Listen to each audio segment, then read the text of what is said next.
dive natin. Kulambutan agad ang nagpakita. Patay kang kulambutan ka. Good size na to mga ka-adventure. Mga estimate ko dito mga 2 kilohin. Ibang kulay sa mga napapana kong kulambutan. May manok pang natarao.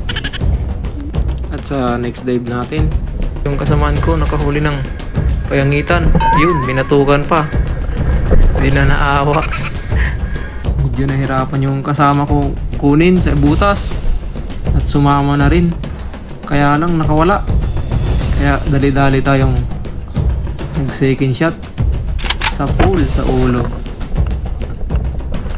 At sa next dive natin, meron kaming nakitang napakalaking maming, o hindi ko alam kung anong tawag niyan sa inyo. Ayan o, napakalaki niyan. Kaya headshotin natin. Sapul kang bato ka, nakatakbo. Medyo bago tayo pag may camera, hindi tinatamaan ng isda. Buti na lang sumuot doon sa butas, kaya hinabol namin. At sa pangalawang pagkakataon, hindi ka na makakatakas.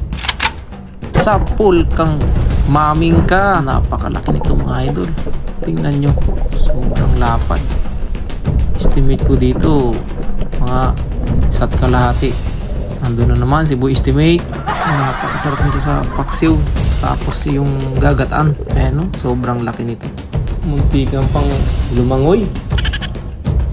At sa next dive natin, may nakita tayong pusit, lumot.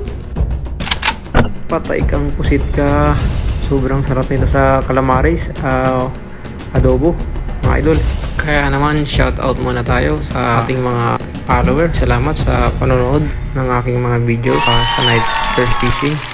At sa ating next dive, may nakita tayong manitis o timbungan sa iba. Patay kang bato ka. Sa pool na naman ng bato mga ka-adventure. At pinana ng kasamaan ko. Naku, sablay din. At nahuli din natin to mga ka-adventure. Isang manitis. Sa next dive natin, may nagbibigyan ka rin ang kasamahan. Pinapapana pala niya yung pusit. Isa sa kanya. Naku, hindi niya alam, binidyohan ko lang siya. Labas na ang ata o tinta kung tawagin. Shoutout nga pala sa kabady ko sa pag-dive, Jeter. At sa ating next dive, may nakita na naman tayong isang manitis o timbungan. Tuhog kang manitis ka. Ay, nakatanggal mga idol. Kaya pinapana na natin sa ating ka-dive buddy. At sa next dive natin mga idol, isang labahita ang nagpakita sa akin. Tuhog kang labahita ka. Medyo malakas pa siya mga idol kasi may bituka ko lang siya tinama. Good size na to mga idol. Pwedeng pang prito, hindi kaya naman ay inihaw. Maraming salamat sa panonood mga idol. Hanggang dito na lang ang aking video. Don't forget to follow, like, and share mga idol. Thank you so much.